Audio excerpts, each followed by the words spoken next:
Hello, Chef Marcus Giuliano here, and I'm your chef on a mission. A little lit up today with the orange from the Rock Hill Half Marathon that I ran a month and a half ago or so.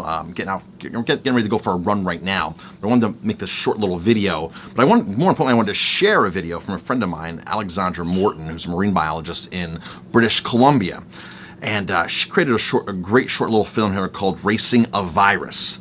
And most of you know that I am anti-farmed salmon. Farmed salmon has a lot of detriment to the environment, the pollution it puts out, the stuff they put into it, how they have to take wildly sourced protein to make the salmon pellets to feed the salmon. So you're at a protein loss. You're not really producing protein or saving the world with the protein. And a lot of salmon farms now know that, so that's why they're using byproducts of chicken and pork. In fact, one of the producers, Cook Aquaculture, actually bought their own rendering plant, I think in New Brunswick, where they're taking all that bits and pieces and feathers and leftover parts that don't make it into a hot dog from the pork and the chicken, then they put it into feed pellets. So the industry knows there's major problems. And I'm just trying to educate chefs out there and consumers. But we're going to roll into Alexandra Morton's video, Racing a Virus, because she gets really in-depth, and I've learned so much from her over the years, following her and interviewing her on my YouTube channel.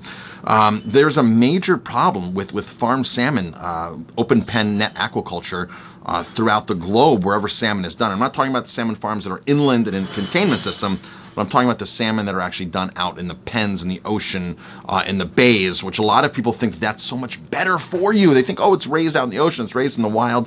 There's nowhere in the globe, nowhere in the world where they raise salmon farms and they have a thriving wild salmon population, because the disease and the feces and all that just spreads out. And I've done a lot of videos on this, dedicated a lot of time to this, so because I'm really passionate about the food that we eat, the purity of it, where it comes from, everything from sugar to salt to whatever it is that's in my restaurant. I'm very passionate about that. So that's why I like sharing things about like this. So I'm going to roll right into Alexandra Morton's thing right now, Racing a Virus. And if you want to know how you can do your part in helping the wild salmon survive out there, it's stop eating farmed salmon. Stop eating open pen net farmed salmon. Don't let chefs fool you anymore. Don't let stores fool you anymore. Don't let Whole Foods fool you anymore. There's no right way to do the wrong thing. We are racing a virus, and the government gave it a head start.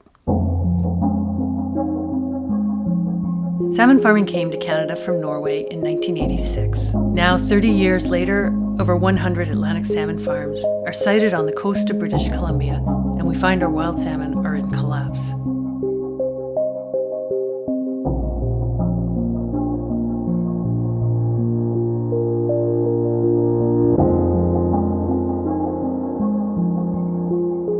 The inherent problem with crowding millions of animals into feedlots is that diseases flourish. Since only nets separate millions of farmed Atlantic salmon from wild salmon, diseases are flowing freely into the wild salmon migration routes. This is a story of one of the biggest industry cover-ups of our time, with a virus at the heart of it. Piscine reovirus is a highly contagious blood virus that causes the heart disease HSMI in salmon. When Piscine reovirus was discovered in Norway in 2010, the salmon farming industry immediately stopped importing Atlantic salmon eggs into BC, but by then it was too late. Dr. Gary Marty is in charge of farm salmon health in BC. When his confidential disease records were released, they provided us with the first hint that Piscine reovirus had spread to BC.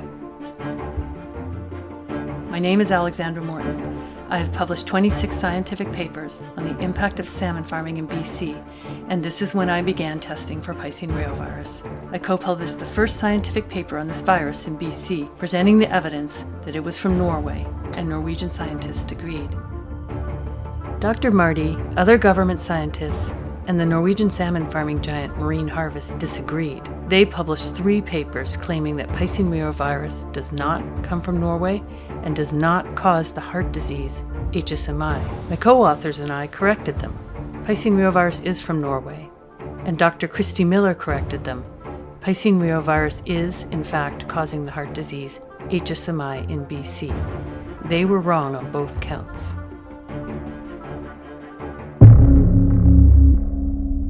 Dr. Gary Marty reacted by firing an email at Dr. Miller, staking the claim that he was in fact the first one to discover HSMI in BC 8 years ago. But he never published this finding because the salmon farmers had reassured him that their fish were behaving normally, and he took their word for it. This is how Piscine reovirus was never classified as a disease agent in Canada, despite the classic symptoms of HSMI in BC farm salmon.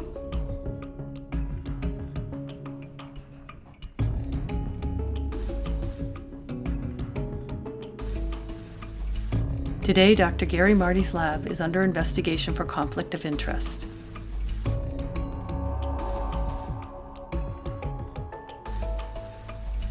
Canadian law prohibits transfer of fish infected with a disease agent into the ocean. Therefore, to legally farm salmon in BC, Piscine reovirus would have to be classified as harmless, which is exactly what the government industry papers tried to do. I sued the Minister of Fisheries for not screening for Piscine reovirus and won. However, Minister of Fisheries Dominique LeBlanc refuses to comply with this court order, so I sued him again. This time, the industry teamed up with LeBlanc in court to fight the law, revealing that they would be severely impacted because the majority of their fish are infected with Piscine reovirus. As this court case grinds into its 5th year, infected farm salmon continue to pour into BC salmon farms. This is exactly what everyone was afraid of when Atlantic salmon were first imported to BC. A foreign virus would spread and infect wild Pacific salmon.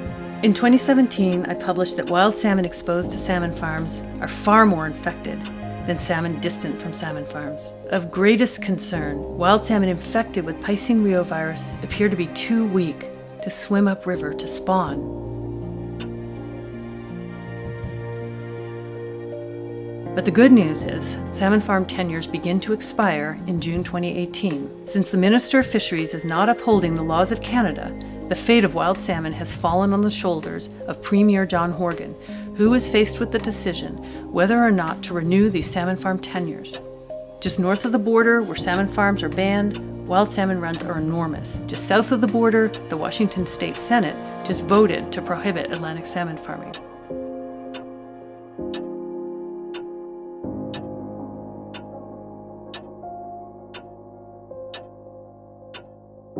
Here in BC, First Nations have been occupying salmon farms for 6 months, demanding they be removed. With the clock ticking towards extinction of BC wild salmon, we're racing a virus, and the government gave it the head start.